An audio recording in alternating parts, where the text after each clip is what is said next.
আসসালামু আলাইকুম। আশা করি সবাই ভালো আছেন। বহুল প্রতীক্ষিত চট্টগ্রাম বিশ্ববিদ্যালয়ের পঞ্চম সমাবর্তন অনুষ্ঠিত হতে যাচ্ছে 25শে মার্চ 2025 তারিখে।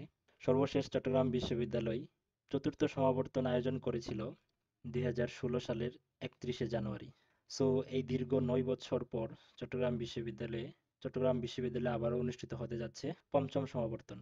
তো এই পঞ্চম সমাবর্তন উপলক্ষে চট্টগ্রাম বিশ্ববিদ্যালয় প্রথম দিকে যে ইনিশিয়েটিভ নিয়েছিল সেখানে অনেক স্টুডেন্ট তারা কনভোকেশনে অংশগ্রহণ করতে পারতো না।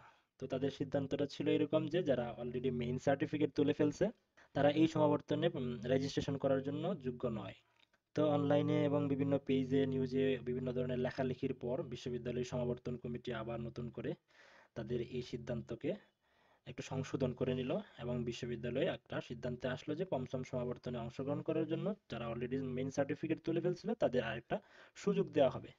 তো প্রথম সেকশনে যারা আবেদন করে ফেলছে এর মেয়াদ ছিল হচ্ছে 30শে মার্চ পর্যন্ত।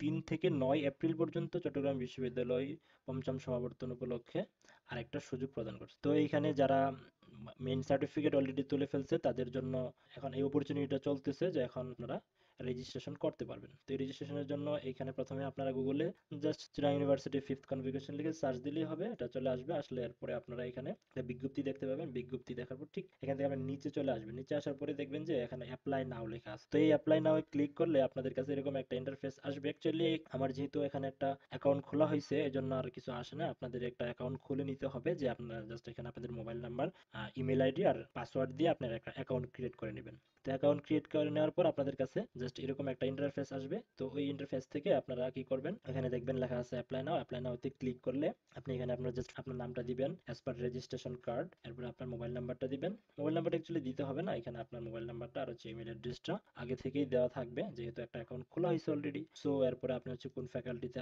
Faculty name, name of the faculty থেকে আপনি আপনি আপনার ফ্যাকাল্টিটা দিয়ে দিবেন। ফ্যাকাল্টি দেওয়ার পরে আপনি নিজ নিজ ফ্যাকাল্টিতে যে ডিপার্টমেন্ট আছে ওই ডিপার্টমেন্টগুলো এখানে শো করবে। তো আপনি এই ডিপার্টমেন্ট থেকে আপনার ডিপার্টমেন্টটা দিয়ে দিবেন। তারপর হচ্ছে ডিগ্রি, আপনি যদি ব্যাচেলর এবং মাস্টার্স এমএসএস যা আছে আপনি যা কমপ্লিট করছেন তা দিয়ে দিবেন। দিয়ে দেওয়ার পরে এখানে আপনার দিবে নেম অফ দ্য গ্রুপ। আপনি যদি এটা অ্যাকচুয়ালি যদি মাস্টার্স করে থাকেন তাহলে দুইটা গ্রুপ থাকে, জেনারেল গ্রুপ আর থিসিস গ্রুপ। এখানে যেহেতু কোনো ব্যাচেলরের কোনো গ্রুপ বা থিসিস গ্রুপ নাই তাহলে এটা বাদ দিবেন, এটা ম্যান্ডেটরি কিছু না। আর আপনার ব্রাঞ্চ অফ ফিল্ড এটাও দরকার নেই। তারপর আপনার হলটা দিয়ে দিবেন, আপনার হল যা আছে যা ছিল তা আপনি সিলেক্ট করে দিবেন। আর রেজাল্টটা আপনি অবশ্যই অপটিন সিজিপিএ, আপনার যেহেতু সিজিপিএ ওয়াইজ থাকে এটা আপনি আপনার সিজিপিএ দিয়ে দিবেন। তারপর এখানে আসবেন আপনার রোলটা, তারপর আপনি যেই সেশনে আসেন সেই সেশন অনুযায়ী আপনার রোলটা দিয়ে দিবেন। এরপরে আপনি কি করলেন, এখানে আইসা আপনার এক্সামিনেশন ইয়ার, আপনি এক্সামিনেশন ইয়ার কোন ইয়ারে এক্সামিনি আপনি সেটা দিয়ে দিবেন। এখানে দিয়ে দেওয়ার পরে আপনি আসবেন হচ্ছে আপনার এক্সামিনেশনটা কত সালে হয়েছিল, 2022 সালে। এরপরে আপনি এখানে দেখতে পাবেন যে একটা চ্যান্সেলর্স গোল্ড মেডেল ইসে কম্পিটিশন। আপনি যদি এটা এই চ্যান্সেলর গোল্ড মেডেল অ্যাওয়ার্ডেড হয়ে থাকেন, এটা চেক বক্সটা ক্লিক করলে আপনার কাছে এই ধরনের একটা ইনফরমেশন চাইবে, আপনি এটা ফিল আপ করে দিবেন। যে কারো যদি এটা না থেকে থাকে এটা চেক বক্স করার কোনো দরকার নেই। তারপর এখানে অ্যাটাচমেন্ট। তো এখানে সবচেয়ে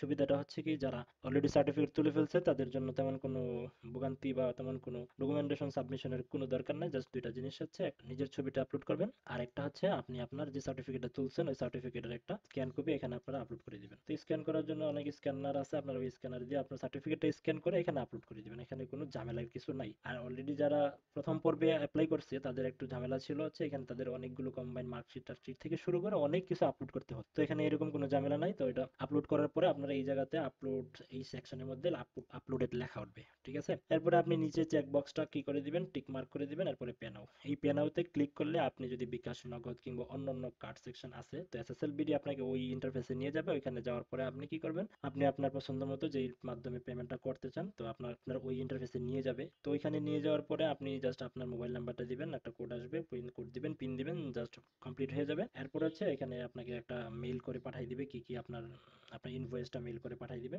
সো আপনার অ্যাকাউন্টে শুধু 2,500 টাকা থাকলে হবে না, আপনার অ্যাকাউন্টে 2,500 টাকা থেকে একটু বেশি থাকতে হবে, যেটা হচ্ছে 38 টাকা অ্যাডিশনাল চার্জ হিসেবে নেবে যেহেতু। সো আপনি 2,550 টাকা রিচার্জ করতে পারেন, তাহলে আপনার কাছ থেকে ইজিলি এটা কেটে নেবে। সো এই ছিল আজকের ভিডিও। আই হোপ আপনাদের সাথে দেখা হবে সমাবর্তনে। Till then take care, tata.